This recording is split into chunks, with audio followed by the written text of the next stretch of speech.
Well, hello. Welcome to another edition of Something to Talk About. Hey, Vaughn. Good morning. How are you? How are you? I am good. Hey, I got a surprise for you. Okay. We are sponsored. We are sponsored by dfwnetworkingdiva.com. Oh, wow. Christine Dean, who knows absolutely everything there is to know about marketing and networking, website building, client interactions. She is a sweetheart, and Christine has graciously said, I want to sponsor your show. That's awesome. She's going to be our sponsor. And folks, if you're listening and watching, you can go to dfwnetworkingdiva.com. and you'll learn everything you want to know about Christine Dean and all the work that she does. And also, you can sign up for a free consultation with her. So if you want to build your business or start your business, advertise your business, talk to Christine.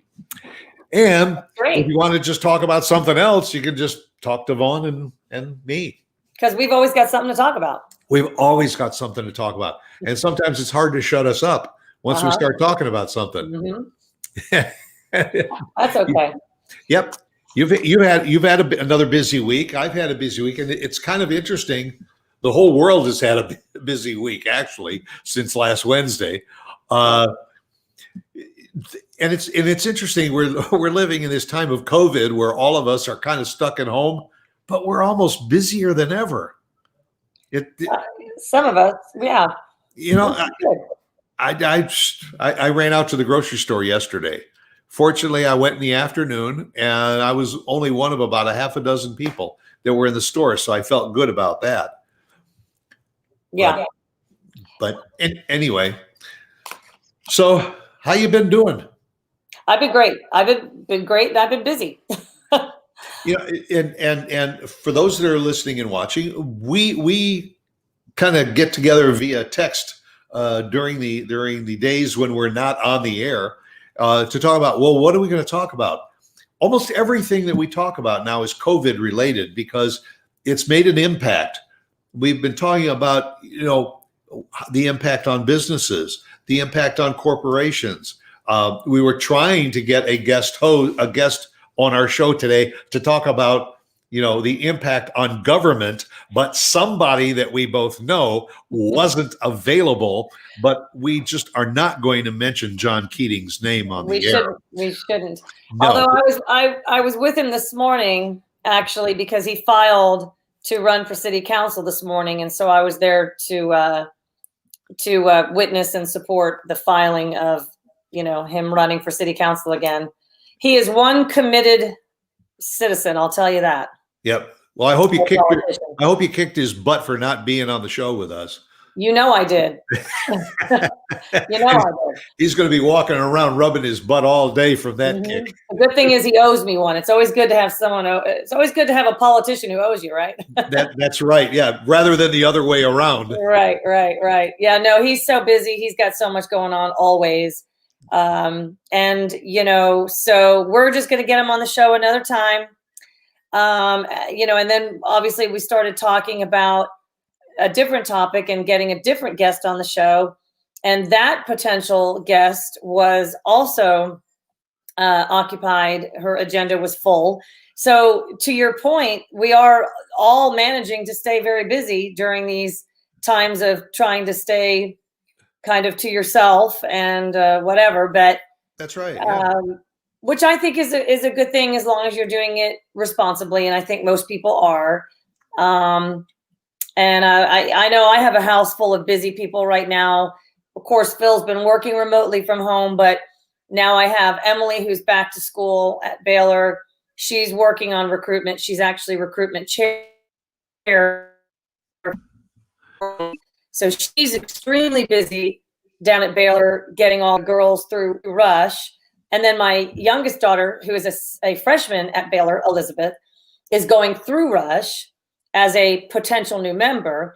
And she is doing it virtually from home, which is not ideal, but at least they're having Rush, some form of Rush, where these girls and guys can at least have the opportunity to join Greek life should they want to. But it's done online. The sororities, the active members, have organized the chapter rooms and their houses to they've put the backdrops up and they've made the kind of scene as if you were going into the room in person to meet the active members. They've kind of created that scene online or whatever, virtually. Right, and then the potential new members go through Rush on, kind of like Zoom, where they're entering rooms virtually. And they can interact, they can talk, they can ask questions about philanthropy and membership and whatnot. And that's what Elizabeth is busy doing all day yesterday and into today and into the next couple days.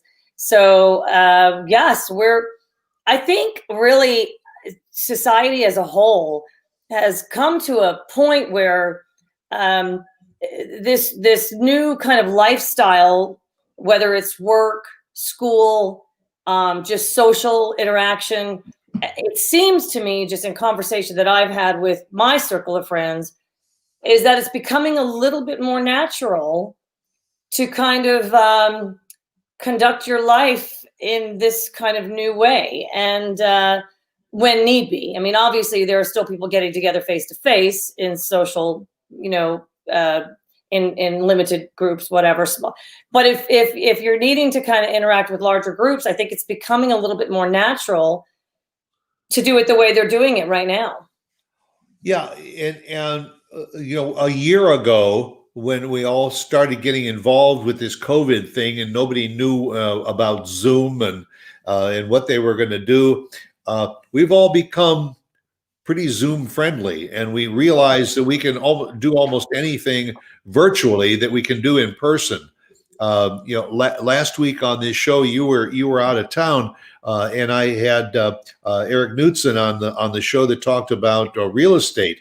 And one of the things he was talking about is that there are a lot of people that are willing to sit on their computers and go on a virtual tour of a house for their consideration. In order to narrow it down and to lessen their exposure of being out and seeing properties, on an ongoing basis.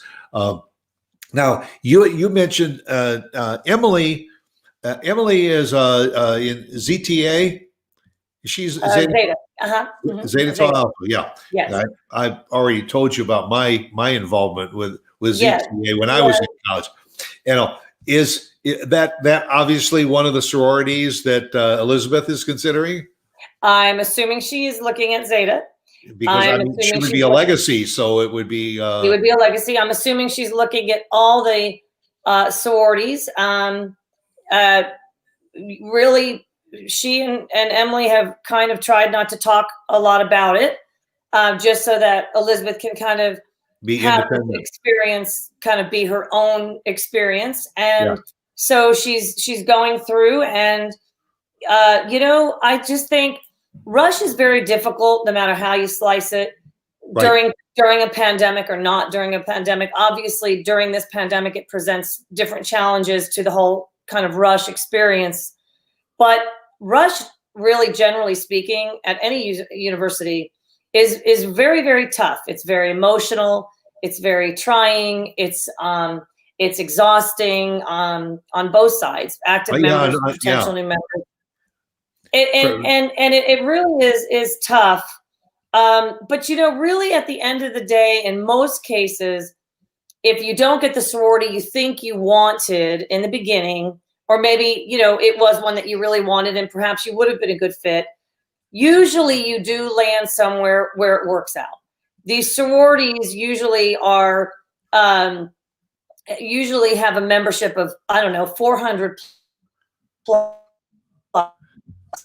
can't find a circle of friends and 400 some odd, no matter what sorority you land in, then that's so. I think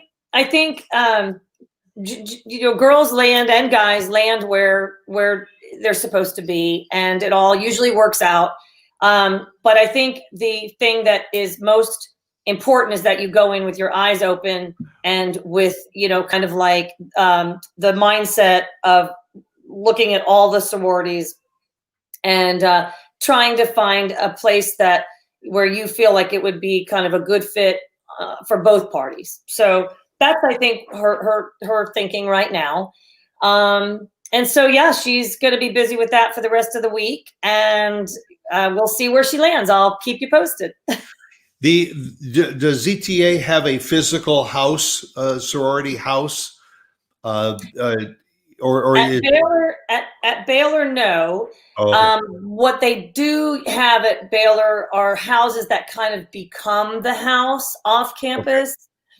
Okay. For example, Matthew's fraternity had a house that kind of became his fraternity house. They called it the Ranch, and that's where the president lived, and they hosted most of their parties and whatnot. Okay. So usually there is a house, but Baylor doesn't like, they're not over the like a lot of universities have like a sorority row or whatever. Exactly. They don't have that. They have a beautiful Panhellenic building at Baylor. The chapter rooms are amazing and huge, and they have lounge areas where you can congregate. Your sorority can sit and have group meetings and whatnot. You can study. They'll have snacks in there occasionally with coffee and beverages and whatever. And so they have this amazing Panhellenic building where the sororities can, have their meetings and even hold social gatherings and whatnot. So that's where they're conducting Rush, is in their chapter room, which again is like half the size of a ballroom. It's huge. And okay. Normally the potential members will come through that room. Obviously this year they just have the room decorated, and then they have a limited number of members in the room at any given time while they're kind of hosting their Rush social kind of gatherings during this week. So they're doing an amazing job, and I probably can speak on behalf of all the sororities across the country, really, who have already gone through Rush. Most colleges conduct Rush in the fall of every new year. Baylor has deferred Rush, so they do it in the spring. So that's why we're just doing Rush now. But I think that I applaud their efforts. I think they're doing an amazing job trying to get to meet and interact and get to know all these girls that are going through Rush the best way they can while it's not face-to-face. So again, it's kind of, what we're discussing right now, just specifically about Rush, kind of bleeds into what we're going to talk about on the rest of the show, which is really just the fact that society, we've been talking about this now. In March, it'll be a year, right? And yeah, at the beginning of all of it, we were really, all of us, shucking and jiving our way through. First we were quarantined for a month, so we really weren't doing anything. We were just completely shut down. But then once we started to get back into the world, we started to ease ourselves back into the world. What was that, around May or June-ish? We started to then have to figure out how to operate, whether it was work, school, hobbies, whatever it was, social. We were just really kind of like entering these uncharted waters, and we didn't really.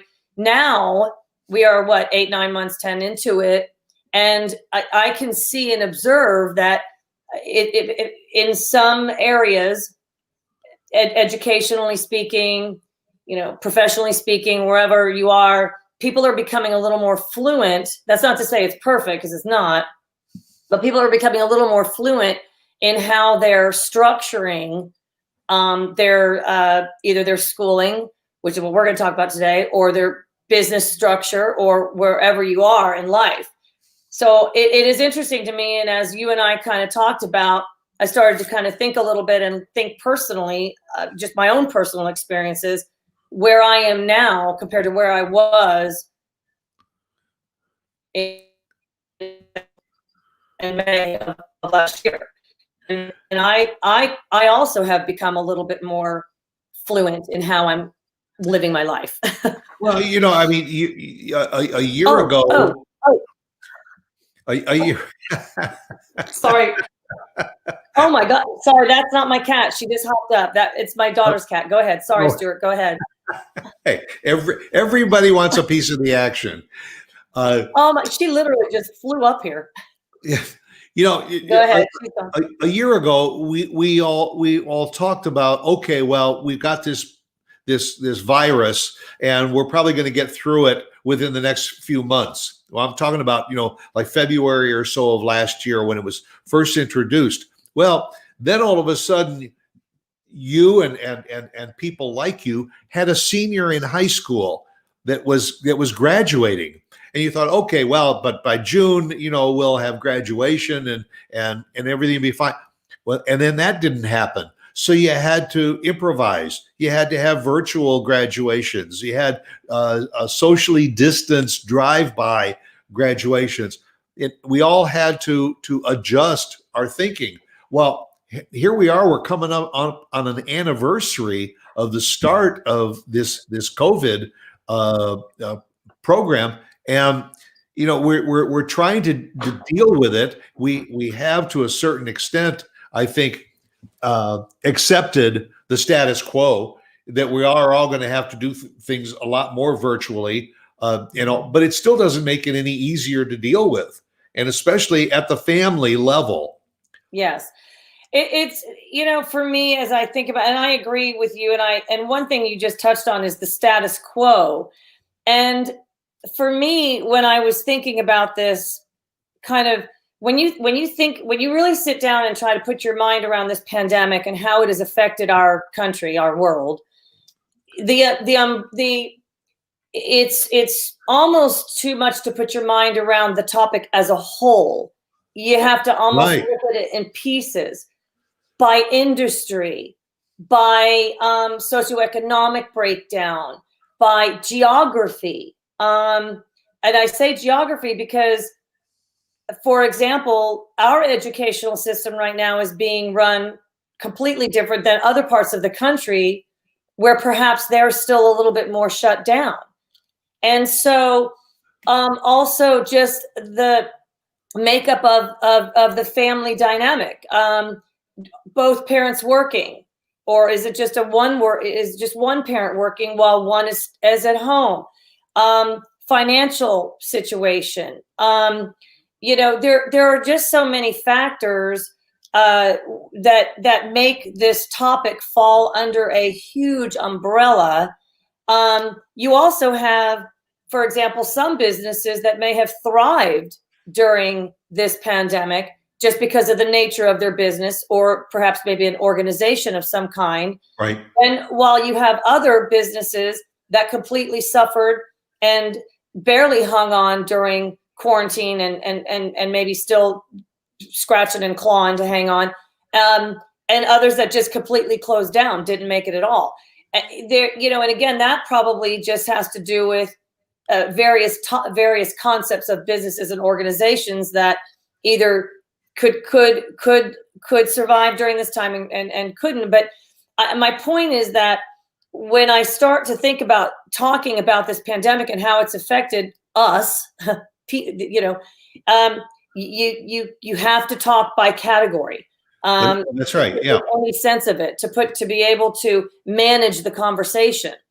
You and I had talked about just education, the educational system, not only how it's affecting teachers, staff, administrators, but also just how it's affecting students, of course, but also extending that into the families, which has become a very big topic, because while it might sound simple, it doesn't sound simple, but doable, realistic to educate online. Just educate online. Just they'll instead of coming face to face, just turn on your computer. How convenient could that be? And we'll just teach you online. The problem is there are so many challenges to that concept of that is presenting challenges not only for the teachers and staff and administration and students, but also for the families. And so Sure. we can sink our teeth a little bit more into that today. It's certainly a topic that warrants discussion. Yeah, well, and a lot of the people that are watching and listening are saying, "Yeah, I know what you're talking about because I'm living through it." And if you are in a two parent household where maybe mom is a stay at home mom, maybe the impact was a little bit less because having the kids there and being in front of their computer screen to learn is not as challenging. Where you've got two parent people that are working in the workforce. One of them obviously is getting challenged because the other one has got to alter their lifestyle. And certainly where there's a one parent household, the impact on that, because if they are working for an employer that has said, yes, you can work from home, remotely, then that's a plus. But what happens if it's not? I mean, if you've got, I keep thinking about these people that are in the medical profession that are on the front line of trying to get us through this COVID. They've got to be at the hospitals and the medical centers and all, which means they can't be home with their kids overseeing what they're doing at school. And if the kids are in school, they still got to get there and get home. And it's an enormous problem. And the thing too that you need to consider also, not only the makeup of the family where you've got maybe both parents working, leaving their children or child or however many students they have at home alone to kind of work through this new way of learning on their own. But you also have students that fall into different schools, and you have schools then that have different opportunities for the kids, different resources for the kids, students, different support, different venues and different avenues of support, and so you have schools across the country that vary in terms of what kind of support they can offer their students. You have districts that fall into different parts of the community that might not have the necessary resources to make this as doable as others. You have communities that, again, might not be made up of community members that have again, the resources and support, volunteers and active community members, and that can help. But your point too, financial situations. You have students that don't even have access to the resources that they need to conduct their online learning. And let's just say, because those are issues that are, by the way, those are issues that have been in place, or that have been, that have been issues even before the pandemic. Students across this country have never really been on level playing field. They've always experienced what I just described. So right. Now during this pandemic, when we had to have a backup plan, and most schools and districts probably didn't, because who would have expected this? We are realizing that maybe from this crisis, we can actually come up with some kind of business plan or educational system that supports these kids that have always had these issues of not having the resources and the support and the financial, stability to maintain education inside of school and outside of school. Because that's what we're talking about right now, is trying to come up with an educational system that provides quality teaching and learning both in and outside of the school, weekends too, summers too. So it's giving us an opportunity, Stuart, really to open our eyes to issues that have always been here, but are now much more visible, because the problem at hand, the major crisis at hand, opened our eyes to something that we really should have had all along, but desperately need right now. I will say that, I have had personal experience with students in school at this time. They're older students, they're higher education students. It's a different ball game right there. That's something else you need to consider when you're talking about quality of education for students and how well students are performing right now. You need to think, are we talking K through 8, primary schooling, or are we thinking middle, 8th, or are we thinking 8 through 12, or are we thinking college? So each one of those groups also are experiencing something different in this. Mine is higher education, university. Sorry, spam. But I will tell you, one of the major challenges, and there are many, and I'm speaking higher education now, where my students can work a little bit more independent from me. The primary students, the K through 8, they need a little bit more hands-on, tactile learning. They need that face-to-face support. They need somebody to monitor for comprehension. And I say that as a former educator. Right. When these children are home and they're online learning and they are trying to master a skill, should they learn that skill on their own incorrectly and begin to practice that skill incorrectly without a teacher monitoring in the classroom, checking for comprehension? That's what you're supposed to do, is get it before they start to practice it the wrong way. And they're not, those young ones are not getting that when they're at home online learning. And even though there's a teacher on the screen, it's very difficult to have that dialogue that you would have in the classroom. Now, having said that, that does happen in the higher education, where my daughter, for example, Elizabeth, was in class. This happened several times. She's online learning, and there's something she doesn't understand. Well, you are to email your professor. Well, it could be 24 hours, maybe not usually, but it could be up to 24 hours before you hear back.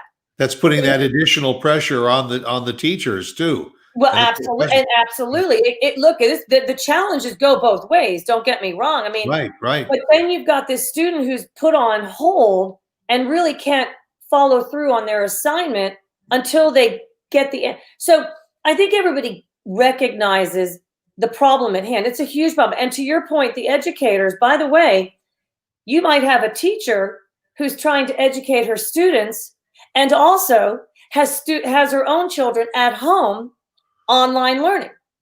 So it is and again, we could talk so much. I think everybody recognizes the challenges. My hope is that during this time, because I hate to say this, it's so overused, but it is what it is. We are where we are right now. But what I hope is that districts across the country and schools across the country and, school boards across the country are looking at this as a way, because you said status quo. I don't know that the goal would be to go back to status quo, because I don't think status quo was working for all students. This might be a very good time to just really open our eyes, step outside the box, and think about not only education in the school, but how do you educate outside the school? Because a lot of these kids need that. Yeah, you're absolutely right. And the students, like you mentioned, in the higher education, good Lord, I know that if I've got a fourth grader or something that's having trouble with math, I can probably help. But if they're a senior in high school and they're studying quantum theories and everything, ain't no way I'm going to be able to offer anything other than maybe, would you like a sandwich and a glass of milk? So I think that now the onus is falling upon the students to kind of help each other, because while they're waiting for that answer to come back from the teacher, maybe they need to get together virtually to try and say, do you understand this assignment? Well, let's kind of work on it together. In order to move forward with the process. And Stuart, I think that a lot of this too, let's just face it, you've got to make a choice. I mean, schools and districts and the community and nonprofit tutorial organizations and all the different places where you can seek out help during these times, you have to make a choice. You have to put some onus on the individual student and their families to make a choice to be proactive and trying to get the help they need. There are ways out there. I mean, well, let me give you an example. It was a few months ago, but DISD had put out, I know you and I have touched on this before, but DISD had put out I don't know, a statement that I want to say don't anybody quote me, this was months ago, but I want to say over 2,000 students in DISD, Dallas Independent School District, over 2,000 were simply unaccounted for. What that means is they were not tapping into the online learning, nor were they going face to face. A lot of schools, at least here in Texas, were given the choice. Their students were given a choice. You could go face to face if you felt comfortable, which meant going back into the building this past fall. If you didn't feel comfortable, you have the option to online learn. So you have the choice. That was that hybrid program that. But in this case, the kids that were unaccounted for, which was into the thousands, they were not choosing to do either. Those kids just simply didn't bother to do anything at all, whether it was their choice, whether circumstances in their life kind of out of necessity at home. Yeah, don't know whether they didn't have the family support behind them.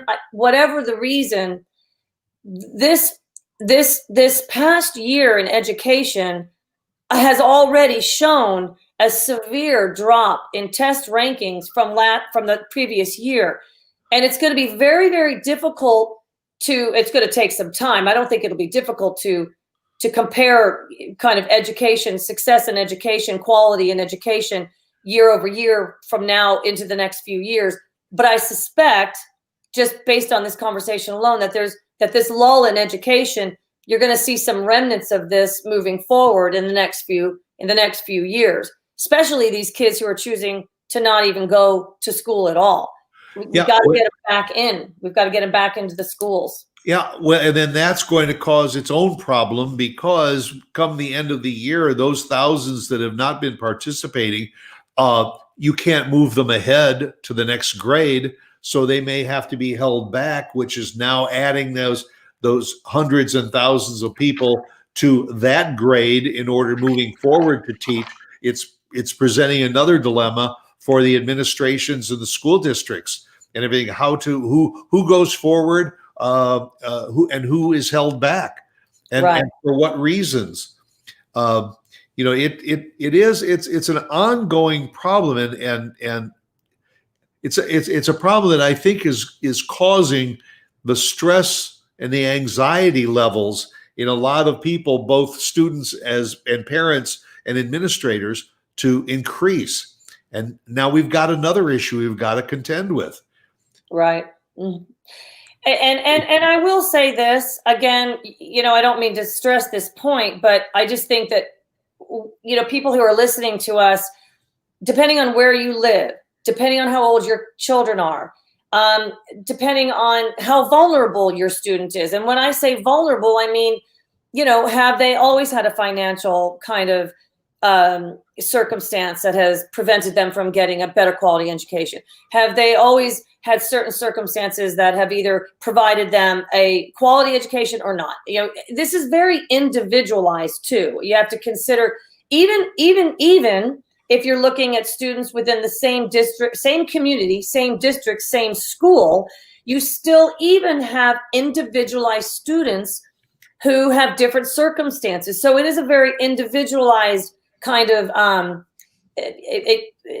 issue when you're trying to tackle this, because you can't just think of education as a whole, as I've said. But, I think that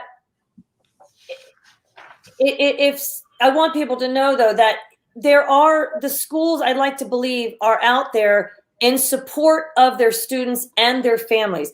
If you are a family at home right now struggling with your student at home, however many, one child, two, whatever, I would start with your school. If you're finding that you are just struggling to keep up with the work, even keep up with attending, technology issues, just needing help with assignments or extra work, tutoring, some kind of be, or even if you're just kind of mentally becoming, like you said, people are probably at their wits' end right now trying to handle all this. I would start with your school, because I think your school has been prepared at this point. Most schools, I would think, are prepared to guide you in the right direction, provide you with direction, offer resources. Perhaps they might not be available, they might not be equipped to help you with all of your needs, but they can at least get you in the right direction. So I wouldn't just sit back and drown in all of this. Right. You have to be proactive. You have to take care of yourself in this too. People can't just do it for you. So if you're finding yourself in that situation, my recommendation would be, and I'm not a professional in all this, but if it were me and I was a mother of young kids and I felt like I was just completely overwhelmed in all of this, I would start with my school, because I'm gonna guess most schools across this country right now are prepared to offer you resources and at least verbal direction on which way you should go to continue fluently working through your educational experience with your kids. Do you think that there is also an involvement of based on where you're living, and how active your parent-teacher organization is also? Absolutely. To work through the PTAs and everything to get some of these issues taken care of. Absolutely. Absolutely. Your PTA, and also, listen, you and I talked about this before too, but social media can be a real, I don't know, social media can not work well in some cases and present only negativity. But in this case, social media can be your best friend, because you put it out there. Just put out if you need a tutor. And while some of this does cost money, if you can afford a tutor, or if you can afford somebody to come by the house, that's a different ball game, depending on where you are. But if you are hands tied, both parents working, you can't afford another penny on a tutor or somebody coming into the house, there are actually nonprofit organizations that have been kind of either have been around, or Right. have recently just emerged because of this this pandemic.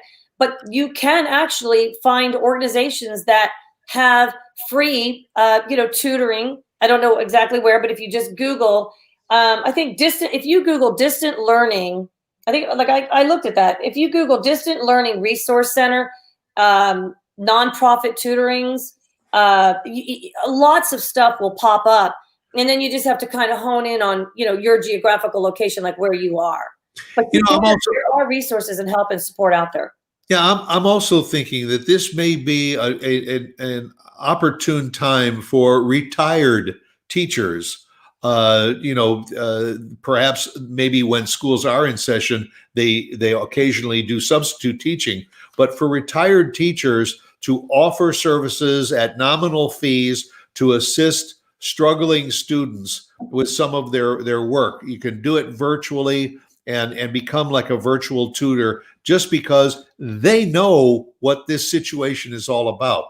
They know how difficult it is. I have a sister that spent 35 years in the educational system and all, and I believe that there are just a lot of retired teachers that would say, yeah, you know what, I can devote a few hours a week and to just help out students that need it, whether they have the ability to pay or maybe not, to just say we can't let any child go uneducated. No child left behind. That's right. That's right. Imagine if we were going through this when we didn't utilize our computers the way we do now. We didn't have the social media and the interaction, the kind of like virtual interaction that we have right now. Imagine how difficult it would be to reach out to one another in this way. We do have that right now, so use it to your advantage. And again, it doesn't all have to cost you money to do it. Call your local library, but again, I would start with district, and to your point, school and PTA or PTO. I'm fairly certain across the country, most schools are not only right now trying to provide a quality education, in a completely new format. But also, I'm fairly certain that you'll find that they're also trying to define ways to support the families through all this, because everybody has a new role now. Teachers have a new role, administrators have a new role, staff has a new role, students have a new role, parents have a new role. Everybody's having to kind of pick up a little bit of the slack on both ends. And I think it's very manageable and doable, but everybody has to play a part in it. And it's not going to just happen for you. If you have a student at home who's Right. just choosing not to go to school, you got to kind of get deck up on that horse, and you've got to make a choice. If you want to make it happen, you got to play a role in it too as the student. Right. And as we said earlier, we all thought a year ago that this was probably going to be over by summertime. And so when the fall came around and the students went back into school, it would be all behind us. Now we've gone through the fall session. We're heading into the spring session. We've got places all over the world where the COVID strain is increasing, and also we have to get ourselves adjusted to the fact that this could go on for a considerable amount of time, and we have to get ourselves into a new norm, if you will, that hopefully sometime soon. Yeah, we can now say, okay, we've all helped each other get through this. Now we're all going to go back into the classroom. Moms and dads can go back to work and doing what they're doing. And I wouldn't bet more than a quarter on when that's going to happen, because I think we're in for it for the long haul. And once we do see a light at the end of the tunnel, there's still going to be a lot of parents that are going to be reluctant to sending their kids back to the school. The teachers are going to have to now learn to revert back to another form of interaction with their students. It's going to be problematic for a while, but you can't just sit back and say, oh, well, I'll just wait till it's over. You got to jump right in head first and deal with the situation and the problem and make it the best that it can be for the administrations, the teachers, the students, the families, and everybody. Yeah, I think actually, so when this all started, the schools had like a couple months left of school, of schooling, whatever. Right. And I think during that time, when Elizabeth was second half of her senior year, there was a lot of shucking and jiving around the whole kind of how to teach, how to learn thing. But I think that starting this school year, and certainly at this point, generally speaking, most teachers have become very comfortable. Like back last year, at the end of last school year, nobody was comfortable. I mean, it wasn't working. It just was like, I mean, it was just, the teachers were not happy. They didn't understand. But now, because it did go on a lot longer than we thought it would, and perhaps will continue to go on a lot longer than we would hope it will. But I think that generally speaking, there's at least a process in place, and it might not be working for everybody the same, but I do think that that for the most part, all the players have become a little bit more fluent in the new kind of educational system for now. That's not to say it can't get better, because it certainly can. And also, I bet, even to your point, when the kids end up back in school, just back at school like they have always been back at school face to face, I bet a lot of new systems that they will put into place, across the board will remain in place, just because it will be, I think that they will find that it will be helping more students across the board who always needed maybe perhaps this new kind of way of teaching and learning. So maybe some good will come out of this. Yeah, I mean, I think what originally was a challenge has now become kind of an adjustment of how we approach everything day to day. And like we said, we had homeschooling, we had in-school schooling, we had hybrids. It was going back and forth. The schools were open, and then all of a sudden they closed the doors again. And we're in a point now where I think people are adjusting to it a little more so, and the students are learning how to learn virtually, and hopefully that will continue to be helpful to them till they get through this current school year. And then the summertime will be a period of a little bit of adjustment as we head towards fall of this year. And I agree with you on all of that. And I don't want to end this call or this show without also mentioning the fact that we've been really talking academics. Right. One thing that people need to also consider, be aware of, is the fact that with school closures and or limited, kind of head count, whatever, there are many students right now that are also feeling the brunt of after school programs, not being able to attend their after school programs, which were, with when you have both parents working, perhaps was something that, was certain, and that's paid for. I mean, so that was something that was kind of like available to them just being in the public Right. school system. You also have these kids who weren't getting proper meals. I was a teacher. I was a substitute teacher. I can't tell you how many kids would come in early for the hot breakfast in the morning. With school closures and again, the hybrid kind of going and not going in online learning, there are kids who are not getting, the meals that they're used to getting. So I guess one thing I'd like to point out is there's more in terms of how these students are being affected by this. There's more than just academics. It's also that, like I said, kind of the after school and the before school and the extracurricular and the meals. So look into your community.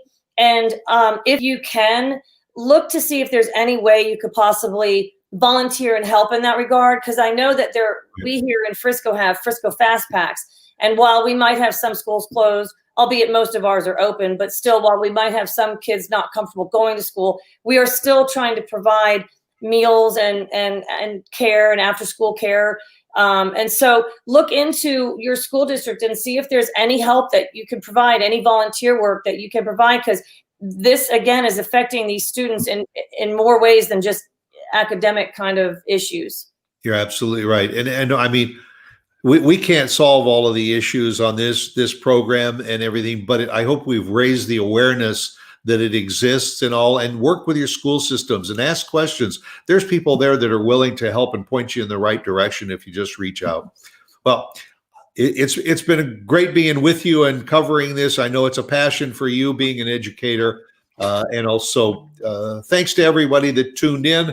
Again, we want to thank Christine Dean of DFWNetworkingDiva.com for sponsoring the show. Also want to send a shout out to our producer, Mark Warner, who also has a place for you to visit on your computer. Go to livelifepodcast.com and see what Mark is into now.